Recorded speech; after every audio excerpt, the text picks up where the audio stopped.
कोई भी नगर व गांव स्वयं में ऐतिहासिक घटनाओं को सहेजे होता है, लेकिन सतत विकास की बढ़ती राह पर उसका इतिहास सिमटता चला जाता है, जहां एक वक्त के बाद पीछे मुड़कर देखें तो धुंध के सिवा कुछ नजर नहीं आता। ऐसे ही जब हमने उत्तराखंड के टिहरी जिले के अंतर्गत सबसे बड़े गांव मंदार के इतिहास को टटोलने का प्रयास किया तो हमारी उत्सुकता और भी बढ़ती गई। स्थानीय लोगों से जानकारी जुटाने में एक माह का वक्त कब बीत गया पता ही नहीं चला। नमस्कार, मैं हूं सुधाकर भट्ट और आप देख रहे हैं 12 मास। उत्तराखंड में टिहरी जिले के अंतर्गत ढूंगमंदार पट्टी का मंदार गांव, जो कि लगभग 3500 की जनसंख्या व 13 किलोमीटर के दायरे में फैला है, टिहरी गढ़वाल जिले का सबसे बड़ा गांव माना जाता है। आज से लगभग 400 वर्ष पूर्व यहाँ सिर्फ एक बांज का जंगल व इस जंगल से होते हुए उत्तराखंड के प्रसिद्ध डांडा नागराज मंदिर, सेम मुखेम और लमगांव क्षेत्र में आवाजाही का पैदल मार्ग हुआ करता था। मंदार से सटे भेगल्थ व मांडी में पांगर वृक्ष के नीचे यात्रियों का पड़ाव होता था। पहला घर यहाँ मंदार सिंह पौड़ी गढ़वाल से यात्रा पर आए हुए मंदारी जाति के व्यक्ति द्वारा दक्षिण दिशा में निनेथ नामक स्थान पर बनाया गया और इसी के साथ मंदार गांव की नींव भी पड़ी। उसके पश्चात दूसरा घर टिहरी जिले के कुट्ठा गांव के कंडवाल जाति के व्यक्ति द्वारा बनाया गया, लेकिन कंडवाल परिवार उस वक्त इस बात से बिल्कुल अनजान थे कि इस जंगल में कोई और भी रहता है। घर के निकट जंगल में जब कंडवालों की भैंस मंदारियों की भैंस के साथ लड़ती देखी गई तो ऐसे में कंडवाल व मंदारियों के बीच परिचय हुआ और आगे चलकर कंडवाल व मंदारियों के बीच विवाह के माध्यम से रिश्तेदारी बन गई। मंदार अनेकता में एकता का जीवंत उदाहरण है, जहां पर वर्तमान में लगभग 11 से अधिक जातियों के लोग रहते हैं।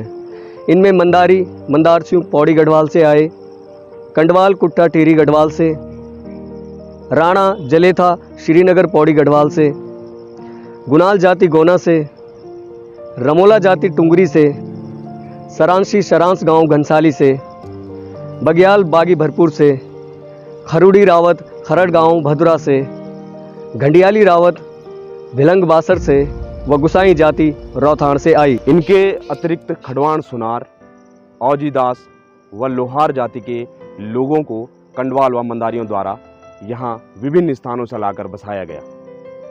उससे पूर्व लोहार जाति के लोग मंदार गांव के ठीक सामने भटवाड़ा गांव के बिलिया गांव नामक स्थान पर रहा करते थे। धीरे धीरे वक्त के साथ जब जनसंख्या बढ़ने लगी और मंदार गांव में लगभग 80 परिवार हो गए तो टिहरी रियासत के तत्कालीन राजा की नज़र इस क्षेत्र पर पड़ी और राजा द्वारा मंदार व उसके आसपास के लगभग 20-22 गांवों की देखभाल व कर वसूली हेतु मंदार में एक छोटा महल बनाकर श्रीनगर व उत्तरकाशी क्षेत्र के महंत कमलेश्वर महादेवपुरी को यहाँ का महंत भी बना दिया गया। महल बनने के उपरांत जब भी कभी टिहरी की रानी यहाँ रुकती थी तो उनके लिए एक प्राकृतिक जल स्रोत से पानी मंगवाया जाता था, जो कि आज भी यहाँ मंदार व चांठी के मध्य स्थित गाढ़ किनारे रानी का पानी नामक स्थान से प्रचलित है। महल के अंश आज भी यहाँ मौजूद है एवं पूरी महंतों की कुलदेवी भगवती का मंदिर आज भी इस भवन के अंदर विराजमान है। कुलदेवी गुसैना की भगवती की पूजा अर्चना गुसाई बन चुके महंत के वंशजों द्वारा निरंतर की जाती है। 18वीं शताब्दी के प्रारंभ में हुए गोरखा आक्रमण के दौरान गोरखाओं द्वारा मंदार स्थित महंत के महल पर भी हमला किया गया। तब महंत मंदार के उत्तर में भेगल्थ डांडा स्थित उस वक्त के सेफ हाउस में महीनों छुप कर रहे थे। सेफ हाउस के कुछ अंश आज भी यहाँ मौजूद हैं। धीरे धीरे मंदार गांव की आबादी व क्षेत्रफल बढ़ता गया। विभिन्न जातियों के लोग यहाँ रहने लगे। इनकी ब्रह्मवृत्ति का कार्य उस वक्त सिलवाल गांव से भटवाड़ा में आए भट्ट जाति के पंडित किया करते थे, लेकिन एक बार भट्ट जाति के पंडित व मंदार के यजमानों के मध्य विवाद हो गया तो ऐसे में मंदार ग्रामवासियों ने ब्रह्मवृत्ति हेतु किसी और पंडित को ढूंढना शुरू किया। मंदार गांव से सेम मुखेम का पैदल मार्ग होने के चलते लगभग 1883 के आसपास संयोगवश चमोली गढ़वाल नोटी गांव के पंडित धनी राम व ठगी राम नोटियाल दो भाई यात्रा पर जा रहे थे, तो गांव वालों के विशेष आग्रह पर उन्हें वहीं रोक दिया गया और गांव की उत्तर दिशा में उन्हें स्थान दे दिया। नौटियाल परिवार की 7वीं पीढ़ी आज भी यही रहती है और मंदार गांव की कुछ वृत्ति आज भी इन्हीं के पास है।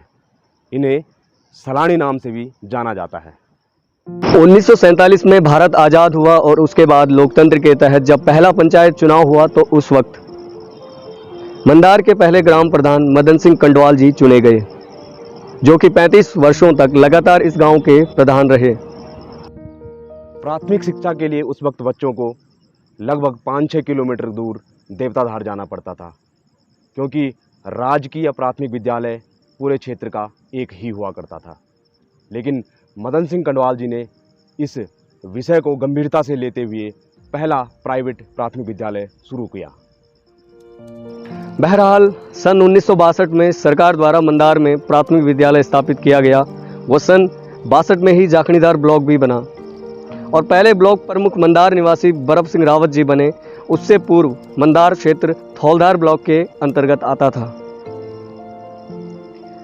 1980 में यहाँ पोस्ट ऑफिस स्थापित हुआ। 90 के दशक प्रारंभ में यहाँ शिशु मंदिर व सन 1994 में राजकीय उच्चतर माध्यमिक विद्यालय शुरू किया गया व सन 2000 के आसपास यहाँ सड़क मार्ग से पहली बस आई थी।